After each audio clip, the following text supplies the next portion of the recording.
नमस्कार दोस्तों, welcome to रेसलुक। Pro wrestling से जुड़ी हुई सारी अपडेट्स पाने के लिए मेरे चैनल को सब्सक्राइब कर लीजिए और बेल आइकन दबा दीजिए। बहुत सारी अपडेट्स है मेरे पास आप सबको देने के लिए, बहुत सारी न्यूज़ेस भी हैं और एक बहुत बड़ी ब्रेकिंग न्यूज़ भी है। तो प्लीज़ मेरे चैनल को सब्सक्राइब कर लीजिए और प्रो रेसलिंग से जुड़ी हुई सारी अपडेट्स आपको मिलती रहेंगी। वीडियो की शुरुआत करते हैं सबसे पहले एक ब्रेकिंग न्यूज़ से, जहाँ पे जेफ जैरेट को WWE ने रिलीज कर दिया है। और जब इनको रिलीज किया गया तो उस समय सीनियर वाइस प्रेसिडेंट थे लाइव इवेंट्स के WWE में। और जिनको नहीं पता उनको बता दूं कि समर स्लैम में स्ट्रीट प्रॉफिट्स वर्सेस जो ऊसोस का मैच हुआ था अनडिस्प्यूटेड टैग टीम चैंपियनशिप के लिए, उसमें ये रेफरी भी थे। तो आमतौर पे किसी बुजुर्ग सुपरस्टार, मतलब वो पुराने सुपरस्टार्स को WWE लेजेंड्स कॉन्ट्रैक्ट में रखती है, लेकिन ये तो एम्प्लॉय भी थे WWE के। तो हमने ट्रिपल एच के राज में लोगों को आते हुए देखा, सुपरस्टार्स को आते हुए देखा है, लेकिन अब जेफ जैरेट जा रहे हैं तो ठीक है, कोई बात नहीं। अब बात करते हैं WWE के नेटफ्लिक्स के ऊपर जाने के बारे में। मैं आपको पूरी स्टोरी बताता हूँ क्योंकि बहुत दिनों से सोशल मीडिया पे ये सब चीजें चल रही थी। और ये जो स्टोरी चल रही है बेसिकली रॉ और स्मैकडाउन के बारे में चल रही है, क्योंकि जो यूएसए नेटवर्क है और जो फॉक्स नेटवर्क है उनके पास जो WWE के राइट्स हैं ब्रॉडकास्ट करने के रॉ और स्मैकडाउन को, वो 2024 तक के हैं। और जो पेपर व्यू के ब्रॉडकास्ट के राइट हैं वो पीकॉक के पास है WWE के।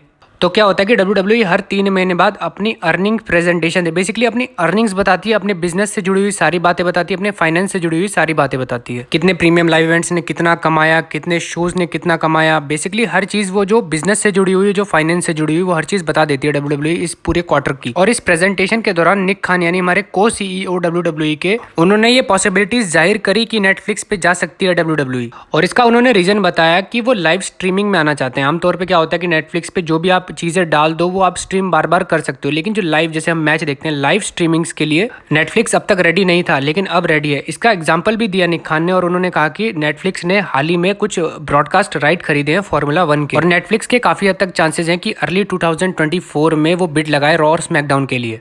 और मैं ये सब चीज़ें रॉ और स्मैकडाउन के लिए क्यों कह रहा हूँ, क्योंकि WWE ने पीकॉक के साथ पेपर व्यूज की डील पहले ही कर रखी है और बहुत ही मोटी डील कर रखी है। तो आई होप अब आप समझ गए हो पूरा मामला क्या है। और WWE चाहेगी कि मोटे प्लेटफॉर्म पे, बड़े प्लेटफॉर्म पे उनके शोज आए, रॉ और स्मैकडाउन आए। अब बात करते हैं स्मैकडाउन के बारे में और स्मैकडाउन की व्यूअरशिप के बारे में।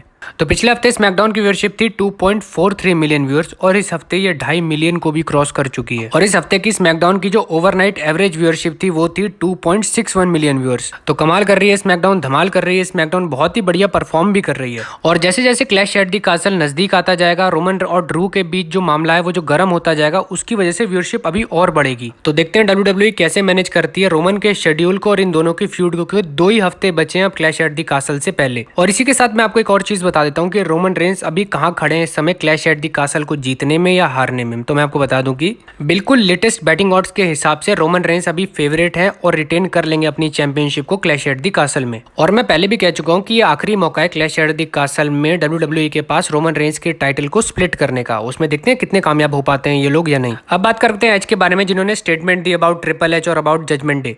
और एज ने कहा कि मैं 25 साल से WWE में हूँ और मैं अपने क्रिएटिव आइडियाज पिच करता हूँ, और जब से ट्रिपल एच हेड बने हैं, क्रिएटिव हेड बने हैं, तब से टैलेंट बहुत एक्साइटेड है, लॉकर रूम का माहौल बहुत ही बढ़िया है, और बहुत सारी चीजें अच्छी हो भी रही हैं और बहुत सारी चीजें अच्छी आगे होंगी भी। और ट्रिपल एच इन सब चीजों को फैन की तरह देख रहा है और वो फैन है भी इस चीज का। और ट्रिपल एच ने डोकाटा काय को वापस बुला लिया, इसके अलावा कैरियन क्रॉस को भी वापस बुला लिया। तो बहुत ही बढ़िया माहौल हो रखा है WWE का। तो बहुत तगड़ी तारीफ कर दी यहाँ पे एज ने ट्रिपल एच यानी उनके बॉस की, तो बॉस की तो तारीफ करेंगे। इसके अलावा उन्होंने डेमिन प्रीस्ट के साथ जो उनका मैच होने वाला है कनाडा टोरंटो में, उसके बारे में भी कुछ कहा। और एज ने कहा कि मैं बैठा ट्रिपल एच के साथ, मैंने बात करी और मुझे लगा कि ये परफेक्ट अपॉर्चुनिटी हो सकती है और एक बहुत बढ़िया मोमेंट बनाने का मौका हो सकता है कनाडा में, और जिस पर ट्रिपल एच एग्री थे। और इसलिए उन्होंने 3-4 हफ्ते पहले ही टोरंटो कनाडा के लिए एज वर्सेस डेमिन प्रीस्ट का मैच को सेट कर दिया और एडवर्टाइज भी कर दिया। और एज ने जजमेंट डे के बारे में ये कहा कि मुझे इंजरी हो गई, इसकी वजह से जजमेंट डे का थोड़ा मामला, थोड़ा फ्लो खराब हो गया, लेकिन जब से मैं वापस आया हूँ तब से बिल्कुल ट्रैक पे आ चुकी है जजमेंट डे, और आगे मेरा और जजमेंट डे का सीन बहुत ही बढ़िया होने वाला है। तो काफी इन्फ्लुएंस है एज का। उन्होंने डेमिन प्रीस्ट और अपना मैच सेट कर लिया कल होने वाली मंडे नाइट रॉ पे। तो मैं आपको बता दूं कि कल मंडे नाइट रॉ पे डेमिन प्रीस्ट वर्सेस एज का मैच भी होने वाला है, और काफी इन्फ्लुएंस लग रहा है मुझे WWE में एज का।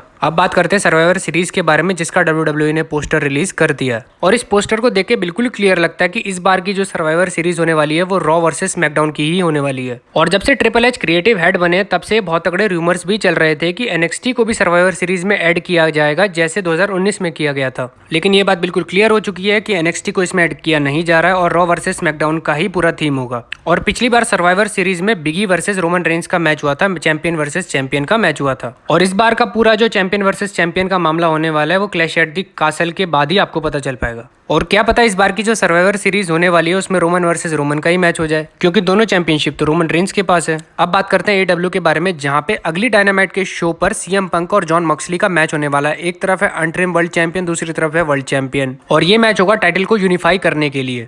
और प्लान के अकॉर्डिंग ये मैच होने वाला था ऑल आउट में, यानी 4 सितंबर को, लेकिन अगले डायनामाइट के शो पर इन दोनों का मैच होगा टाइटल यूनिफिकेशन के लिए। अब टोनी खान को ऑल आउट वाला मैच डायनामाइट में कराने की क्या जरूरत है, क्या चुल पड़ी है, क्या जल्दी है उनको? वजह ये नहीं है कि उनको चुल है, वजह कुछ और है। और वजह यह है कि MJF अपना रिटर्न कर सकते हैं अगले हफ्ते डायनामाइट के शो पर, और उनका जो रिटर्न होगा वो इसी मैच के दौरान होगा। और MJF इनमें से किसी एक बंदे को टाइटल कॉस्ट करवा देंगे, और ज्यादातर चांसेस ये हैं कि CM पंक ही इस मैच को हारेंगे MJF की वजह से, और इस MJF की एंट्री की वजह से ऑल आउट में होने वाला मैच डायनामाइट के शो पर होगा। तो ये बहुत बढ़िया खबर है MJF के फैंस के लिए, MJF के सपोर्टर्स के लिए। साथ ही साथ इन दोनों का मैच यानी CM पंक और जॉन मॉक्सली का जो मैच होगा वो भी बहुत शानदार होगा और बहुत सारा खून भी बहेगा। तो अगले हफ्ते का डायनामाइट का शो बहुत ही खतरनाक होने वाला है, बहुत ही बढ़िया होने वाला है। इसके अलावा हम बात कर लेते हैं कल होने वाली मंडे नाइट रॉ के बारे में, जहां के लिए ट्रिश स्ट्रैटस को एडवर्टाइज कर दिया गया और पूरे चांसेस हैं कि बिली उनको आगे इंटरप्ट करेंगी। इसके अलावा वुमेन्स टैग टीम टूर्नामेंट जो चल रहा है उसका सेमीफाइनल होना है, और एक तरफ होगी आस्का और एलेक्सा ब्लिस और दूसरी तरफ होगी कंट्रोल की टीम यानी हमारी ईओ शिराय और डकोटा काय। और इसमें हमें Raw women's champion Bianca Belair और बेली की पूरी इन्वॉल्वमेंट देखने को जरूर मिलेगी।